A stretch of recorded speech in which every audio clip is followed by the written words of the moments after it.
पत्रकारों के दुख दर्द तकलीफें क्या हैं। बहुत सारे लोग हैं जिनका लोग नाम नहीं जान रहे हैं, वो मुकदमे भी झेल रहे हैं। आपस में एक कोऑर्डिनेशन तो इस बारे में बनाना पड़ेगा। प्लीज आपस में एक दूसरे से कांटेक्ट करें। क्या या तो आईएएस बन जाओ और या नेता बन जाओ, तभी सम्मान मिलेगा। मतलब समाज का वो तबका जिसको हम बौद्धिक तबका कहते हैं, उसको हम मंच पे जगह नहीं देते हैं। उनको ये बात अब समझ में आने लगी है, बोलने भी लगे हैं। वो कॉर्पोरेट मीडिया है, दलाल मीडिया है, भांड मीडिया है, गुलाम मीडिया है। दिन भर धमकियों के बाद एक ही चीज है जो नसीब होती है, वो सम्मान है।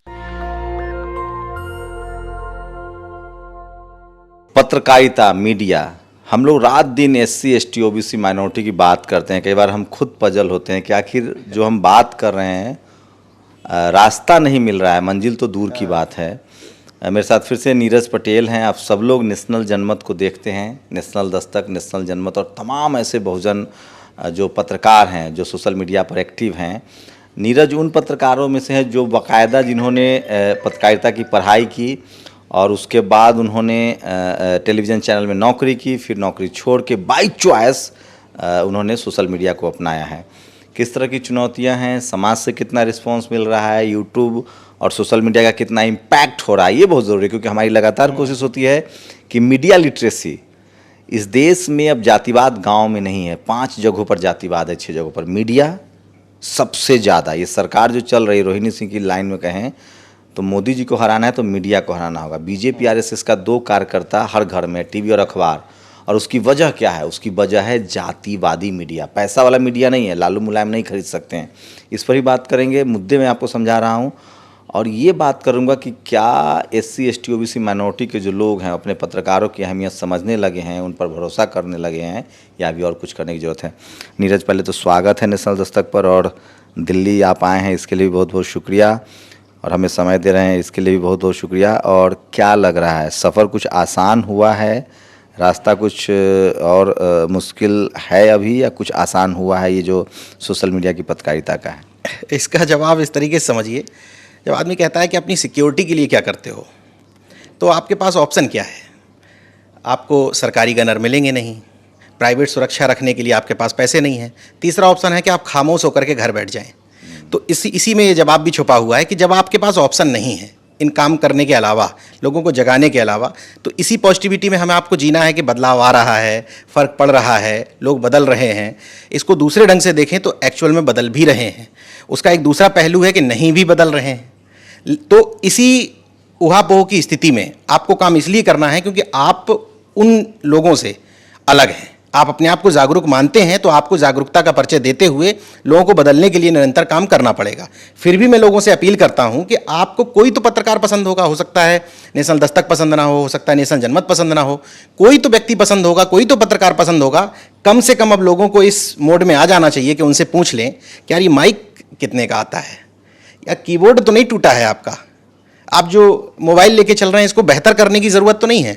ये ज़रूरत है लोगों की। अगर लोग बार बार बहुजन मीडिया की बात करते हैं तो बहुजन मीडिया के कॉन्सेप्ट में लोगों को ये भी पूछना चाहिए कि पत्रकारों के दुख दर्द तकलीफ़ें क्या हैं। क्योंकि हमारे आपके जैसे तमाम सारे लोग, बहुत सारे लोग हैं जिनका लोग नाम नहीं जान रहे हैं, वो मुकदमे भी झेल रहे हैं। वो अपने घरों में भी दूसरे तरीके से देखे जा रहे हैं, अपने समाजों में भी दूसरे तरीके से देखे जा रहे हैं। तमाम सारे लोग समाजद्रोही कहलाने लगे हैं। तो ऐसे दौर में अगर एक तरफ से उनको टारगेट किया जा रहा है तो दूसरी तरफ से मजबूत संरक्षण की ज़रूरत है। मैं ये नहीं कह रहा हूं कि लोग सहयोग नहीं करते हैं, लेकिन सहयोग का जो रेशियो होना चाहिए वो रेशियो नहीं है। मैं 2 चीज़ें क्लियर कर दूं। एक तो बाबा साहब ने 100 साल पहले मुकनायक शुरू किया था। मीडिया, माफिया और मनी, ये बड़ा गठजोड़ है। मीडिया चलता कैसे? मीडिया चलता है बिजनेसमैन के एडवर्टीजमेंट से या सरकार के चंदा से। अभी मोदी जी के साथ जो मीडिया आपको दिख रही है, टेलीविज़न, अखबार, वो सिर्फ इसलिए दिख रही है क्योंकि वहाँ से मीडिया एडवर्टीजमेंट भी आता है और जाति का भी समझ है। अगर मुलायम भी मुख्यमंत्री हो, मायावती भी मुख्यमंत्री हो, अखिलेश हो, तो भी मीडिया उनके साथ रहेगी 4.5 साल तक, जब तक उसको एडवर्टीजमेंट लेना है। बाद में उसके खिलाफ हो जाता है।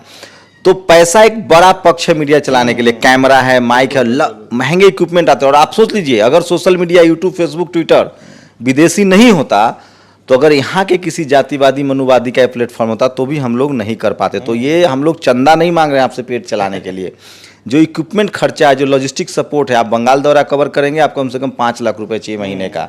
तो ये इसको प्लीज़ चंदा के तौर पे मत लीजिए कि हम छत बनाने के लिए, घर बनाने के लिए मांग रहे हैं। लॉजिस्टिक सपोर्ट है। नीरज, एक सवाल है कि पेशे से हम लोग मेन स्ट्रीम मीडिया में थे, जिसको हम तो मैं भी टीवी अखबार में हम लोग थे, अब जो लोग आ रहे हैं और जो सोशल मीडिया पर हम आप काम कर रहे हैं, व्यूज़ तो मिल रहे हैं, मैं भी चूंकि उसी पेशे से हूँ तो बहुत अननोन तो हूँ नहीं, लोग का समर्थन भी मिल रहा है। अब आगे हम लोग को और क्या करना चाहिए ताकि जैसे मैंने अपना नंबर दे रखा है ताकि लोग मुझे बताते हैं, लेकिन उस खबर को चैनलाइज करना बहुत मुश्किल है, क्योंकि मुझे एवरेज 500 कॉल आते हैं, कहीं रेप हो रहा है, कहीं हत्याएं हो रही है।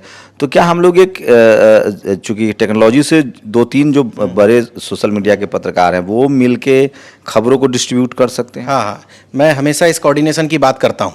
ये 2-3 लोगों के अलावा, जैसे मैं लखनऊ रहता हूँ, यूपी में लगातार मैं कोशिश करता हूँ और नेशनल दस्तक के माध्यम से फिर से अपील कर रहा हूँ लोगों से कि तमाम सारे लोग जो सोशल मीडिया से जुड़े हुए हैं उन लोगों को खुद आगे बढ़ करके संपर्क करना चाहिए एक दूसरे से, और एक ग्रुप बना लेना चाहिए, ताकि किसी खबर को अगर हम चाहते हैं कि कम से कम 20 जगह 25 जगह चले, तो एक साथ उन ग्रुपों में ये भेदभाव ना रहे मन में कि इसमें तो आप दिख रहे हो, इसमें तो वो हम नहीं दिख रहे, हमारा माइक नहीं दिख रहा, हमारा कैमरा। थोड़ा सा दिल बड़ा करना पड़ेगा और एक दूसरे की चीज़ों को जो लगता है कि यार ये हम नहीं कर सकते, हम पश्चिम बंगाल नहीं जा सकते, हम दिल्ली नहीं जा सकते, हमारे बड़े भाई शंभू भाई अच्छा कवर कर रहे हैं तो हम उनको उठा लें, आपको लगता है कि नीरज का ये वीडियो अच्छा है तो आप उठा लें, और किसी थर्ड पर्सन को लगता है, आपस में एक कोऑर्डिनेशन तो इस बारे में बनाना पड़ेगा। क्योंकि अगर हम ये कहते हैं कि देखिए इतना बड़ा आकाश है सोशल मीडिया का, हम कितने भी व्यूअर कर लें फिर भी हम ये नहीं कह सकते कि हमने एक वीडियो को मतलब 50% लोगों तक भी पहुंचा दिया है देश की। इसका मतलब इतना स्कोप है, आप वही वीडियो उठाइए, पोस्ट करिए अपने यहाँ जो लगता है। तो एक मुद्दे को बढ़ाने के लिए मैं फिर से अपील करता हूं कि जहां जहां सोशल मीडिया के लोग चला रहे हैं, प्लीज़ आपस में एक दूसरे से कांटेक्ट करें, एक ग्रुप बना लें, उस ग्रुप में खबर शेयर करें, और एक साथ किसी चीज़ को अगर मुद्दा बनाना है तो सब लोग एक साथ लगाएं, चाहे वो वेबसाइट वाले लोग हों और चाहे वो यूट्यूब वाले लोग हों। एक साथ हम लोगों को कई सारी खबरों को अब करना पड़ेगा कि एक साथ लगाना पड़ेगा, तभी वो मुद्दे को हम बड़ा कर सकते हैं। एक एक्टिविस्ट वेद हैं जो वो भी प्रोफेशनल पत्रकार हैं, उन्होंने नौकरी किया, वो लगातार मुझे इस बात पर संपर्क, और वो लगातार टूर भी कर रहे हैं। मैं फिर कह रहा हूँ एक SC ST OBC माइनॉरिटी के जो युवा पत्रकार हैं वो इस फील्ड में आए, क्योंकि रोजी रोटी भी अब चलने लगा है। ऐसा नहीं कि रोजी रोटी के लाले पर हैं, और ये तब तक चलेगा जब तक अमेरिका में मालिक बैठा हुआ है। कोई भारतीय आ जाए तो मुश्किल हो जाएगी। नीरज, जो बहुत मुश्किल है, IMC में हम लोग पढ़े, इस वजह से पत्रकार बन पाए, टेलीविज़न में नौकरी मिल पाई। हमारे बहुसंख्यक लोग वहाँ नहीं पहुँच रहे हैं, लेकिन हमें पत्रकारों की ज़रूरत है। तो इसके लिए क्या किया जाए? चूँकि मास कम्युनिकेशन में हमारे लोग नहीं आ पा रहे हैं, दाखिला नहीं ले पा रहे हैं, इकोनॉमिकल सिस्टम भी है, उस पर भी कुछ किया जा सकता है कि हम एक कैसे नए पत्रकार और करना पड़ेगा, क्योंकि नीरज, शंभू, वेद जैसे लोगों की ज़रूरत है।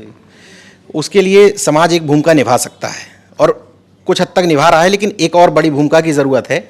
जब सामाजिक कार्यक्रम कहीं पर होते हैं, अमूमन क्या हुआ बैकवर्ड के साथ में या अन्य संगठनों के साथ में एक समस्या हुई कि उन्होंने 2 लोगों को केवल भाव दिया। किसको? ब्यूरोक्रेट्स को या पॉलिटिशियन को। तो जब मंच पर कोई लड़का किसी को देखता है और उससे इंस्पायर होने की कोशिश करता है तो उसको तो 2 लोग दिखाई दिए, क्या या तो IAS बन जाओ और या नेता बन जाओ, तभी सम्मान मिलेगा। जब पत्रकारों को सम्मान मिलना शुरू हुआ है, लेकिन बहुत कम, एडवोकेट्स को सम्मान मिलना शुरू होगा, लेखकों को सम्मान मिलना शुरू होगा, कवियों को सम्मान मिलना, मतलब समाज का वो तबका जिसको हम बौद्धिक तबका कहते हैं, उसको हम मंच पर जगह नहीं देते हैं। तो जो लड़का वहाँ पर आया है, कि जो अभी ग्रेजुएशन कर रहा है या मान लीजिए हाई स्कूल इंटरमीडिएट में ही है, वो कोई फील्ड चुनना चाह रहा है, वो कहेगा यार पत्रकारों का सम्मान तो होता नहीं है यार, मैं क्यों पत्रकार बन जाऊँ। तो समाज की भी इसमें एक भूमिका हो सकती है, और हम आप तो ये भूमिका निभा ही रहे हैं और इसको और बेहतर ढंग से कर सकते हैं। देखिए, हर चीज़ में सबसे महत्वपूर्ण चीज़ है कि आपके पास सपोर्ट सिस्टम कितना है। जैसे मैं चाहता हूं कि मैं 4 लड़कों को ट्रेनिंग दूं, लेकिन सपोर्ट सिस्टम की ज़रूरत है। तो लेकिन हाँ, इसी बीच में रास्ता निकाल करके हम लोगों को करना पड़ेगा। आकाश वर्मा हमारे इस समय सहयोगी हैं।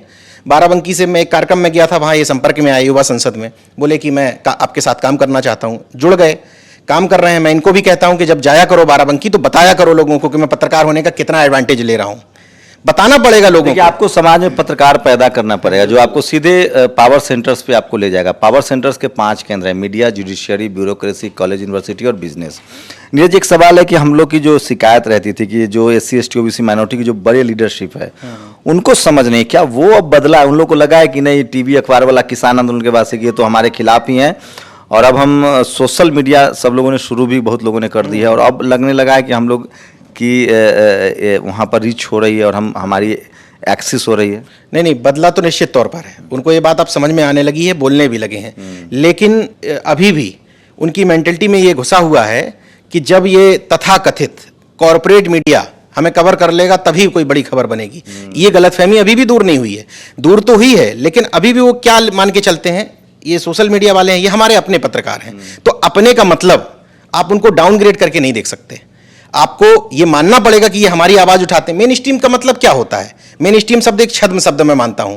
वो कॉर्पोरेट मीडिया है, दलाल मीडिया है, भांड मीडिया है, गुलाम मीडिया है। उसको मेन स्ट्रीम क्यों कहा? मेन स्ट्रीम के पत्रकार हम आप हैं, जो जनता की आवाज को, जनता की समस्याओं को लोगों तक पहुंचा रहे हैं। ये मेन स्ट्रीम है या वो दलाल मीडिया मेन स्ट्रीम है जो चंद लोगों के हाथों में बिकी हुई टहल रही है? तो ये जो बहुजन नेता हैं, इन लोगों को भी ये समझना चाहिए कि फोन करके बुलाना पड़ेगा हम आपको। हमें और आपको दिन भर धमकियों के बाद एक ही चीज है जो नसीब होती है, वो सम्मान है। वो सम्मान तो बचाना पड़ेगा। हमारा आपके अंदर भी आत्मसम्मान है, हमें आपको बुला करके उनको डिनर कराने में दिक्कत है, है? नहीं, मतलब एक्चुअल चीज बता रहा हूं, फोन करने में दिक्कत है। दूसरी तरफ देखिए, अगर थोड़ा सा हम लोगों के व्यूअर और सब्सक्राइबर ज्यादा दिखते हैं तो दूसरे लोग हम लोगों की तरफ ललायत रहते हैं, कहते हैं कि आइए हमारे घर पे 10 बार फोन करेंगे। लेकिन जो ईगो है ना, जबरदस्ती का ईगो, ये केवल पत्रकारों के लिए नहीं है, आपस में भी ईगो है। एक बड़ी पार्टी का नेता, उसको पता है कि ये छोटी पार्टी हमारा नुकसान कर सकती है, लेकिन ईगो इतना घुसा हुआ है कि उसको भी बुला करके अपने घर पे चाय नहीं पिला सकते हैं। जबकि तथाकथित उन पार्टियों की जिनको हम मनुवादी पार्टियां कहते हैं, उनका दिल इतना बड़ा है, उनको यह पता चल जाए कि इस व्यक्ति के माध्यम से मुझे वोट मिल सकता है, वो सुबह शाम उस पार्टी को गाली देता होगा, फिर भी बुला करके बगल में फोटो खिंचा के और गले में हाथ डाल लेंगे। ये बड़प्पन लाना पड़ेगा एक दूसरे से। इतनी छोटी छोटी चीजों में हम लोग उलझे रहते हैं, इनके ज्यादा सब्सक्राइबर हो गए, हमारे कम हो गए, इनको ज्यादा लोग देख रहे हैं, इनको ज्यादा सम्मान है। एक निवेदन कर रहा हूं, सबको सबके हिस्से का सम्मान मिलता है, कोई किसी का सम्मान छीन नहीं लेता है। केवल काम करिए, दिखिए।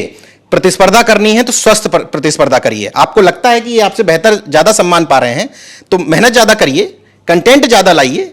किसी को काटने से, किसी की बुराई करके कोई चीज हासिल नहीं हो सकती। चलिए, बुराई चलती रहेगी। बस आखिरी सवाल एक नीरज की, हम लोग ये श्योर कर सकते हैं कि जिस तरह से SC ST OBC माइनॉरिटी के हम लोग मुद्दे, चूंकि ये वो तब मैं किसी मीडिया मतलब पीड़ित के साथ होता है, हम लोग किसी जाति की वजह से नहीं, हम लोग जातिवाद के खिलाफ है, जाति फैला नहीं रहे। वो अब एक सेटिस्फैक्शन हो रहा है, चूंकि 4 साल आपको भी हो गया, 4 साल मुझे भी हो गया, एक सेटिस्फैक्शन हो रहा है कि हम लोग जो टेलीविज़न छोड़ के इधर आए थे तो जो करने की कोशिश कर रहे हैं, दरअसल कोशिश ये थी कि एक सामाजिक बदलाव, और जो खबरें वहाँ नहीं चल पा रही उस खबर को दे, वो काम हम लोग कुछ आगे बढ़ा पाए हैं कि जो SC ST OBC माइनॉरिटी के जो हक अधिकार हैं, जो उनकी तकलीफ़ें हैं, जो उनकी सफलता है, उसको एज ए पत्रकार हम लोग घर घर पहुँचाने में कामयाब हुए हैं, और क्या करने की ज़रूरत है? जब मैं एक चैनल में काम करता था तो उस समय लोग बुलाते थे मुझे, लखनऊ उस समय भी बुलाते थे। तो जब मंच पे चढ़ के मेरा परिचय कराया जाता था कि फलानी चैनल से आए हैं, वहाँ पर पत्रकार हैं, तो मन में लगता था यार झूठ बोल रहा है यार, मेरी तो कोई औकात ही नहीं चैनल में, मैं संस्थान में कुछ कर ही नहीं सकता हूँ तुम्हारे लिए, जबरदस्ती इतना परिचय दे रहे हो। लेकिन आज अगर बताया जाता है, सीनियर प्रोड्यूसर तक तो कुछ नहीं कर सकते, आज अगर बताया जाता है कि नीरज पटेल है, नेशनल जनमत के संपादक हैं, तो मन में फील होता नहीं यार हूँ, आज जा रहा हूँ यहाँ से, तुम्हारे मुद्दे को उठा सकता हूँ, बता सकता हूँ। एक चीज है जो आपने कही है, संतुष्टि तो भरपूर है। वो फ्रस्ट्रेशन जो होता था उस समय ऑफिस से निकलने के बाद कि यार कुछ कर नहीं पाए, केवल सैलरी उठा रहे हैं। लड़ते थे हम लोग बहुत, हर जिस पेपर से शुरुआत की और जिस अंतिम चैनल में नौकरी खत्म की, लगातार लड़े ही तो हैं संपादकों से और लेकिन हाँ, ये है कि आज संतुष्टि इस बात को लेकर के है, जो जीवन में करना चाहते थे, जो लड़ाई लड़ना चाहते थे, जो संघर्ष करना चाहते थे, वो आज कर रहे हैं। इसलिए इस वीडियो को देखने वाले तमाम सारे लोगों से अपील करता हूं कि आज दिखता होगा ना कि हम लोग कहीं पहुंचते हैं तो लोग व्यवस्था कर देते हैं खाने पीने की, रुकने की। इन व्यवस्थाओं के पीछे बहुत लंबा संघर्ष होता है। हम लोगों ने भी बहुत संघर्ष किया है, अपने घर परिवार में भी झेला है। ये भी चीज़ झेली है कि आज नौकरी छोड़ करके आ गए हो, कोई नहीं पूछेगा, कोई समाज साथ नहीं देता है, देता है। बस आपके अंदर जुनून होना चाहिए, जज्बा होना चाहिए और टिके रहना चाहिए जो चीज़ आप करना चाहते हैं। तो निश्चित तौर पर मैं अपने आप में भी बदलाव देखता हूं, समाज में भी बदलाव देखता हूं और बहुत पॉजिटिविटी है।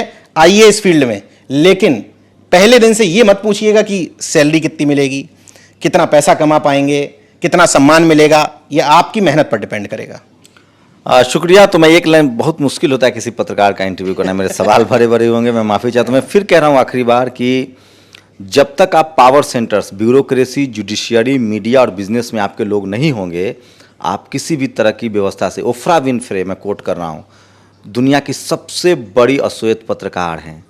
उसी तरह से भारत में अगर हम बहुजनों के लिहाज से, दिलीप मंडल सबसे बड़े नाम है, अशोक दास है, वो तमाम लोग जो SC ST OBC माइनॉरिटी के समाज की तकलीफ आप तक पहुंचा रहे हैं, आवाज़ उठाए। दरअसल हम लोग जातिवाद के खिलाफ लड़ रहे हैं, जो संविधान के पक्ष में बात कर रहे हैं। और इस देश में सच्चाई है कि जाति के आधार पर, धर्म के आधार पर जो शोषण हो रहा है वो SC ST OBC माइनॉरिटी का ही हो रहा है। इसलिए राजेंद्र प्रसाद सिंह के लाइन कोट करके ख़त्म करूँगा कि जो टीवी और अखबार आपको दिखा रहा है वो दरअसल खबर नहीं, प्रचार है, क्योंकि वो सत्ता के साथ है। करुणानिधि के साथ शंभू कुमार सिंह, नेशनल दस्तक, दिल्ली। नेशनल दस्तक की आपसे गुजारिश है कि अगर इसको बचाना चाहते हैं तो नेशनल दस्तक को सब्सक्राइब करने के लिए रेड कलर के सब्सक्राइब बटन को दबाएं, फिर बेल आइकन की घंटी दबाएं। नेशनल दस्तक को बचाने के लिए बहुत जरूरी है कि हर खबर को शेयर करें, लाइक करें, कमेंट जरूर करें।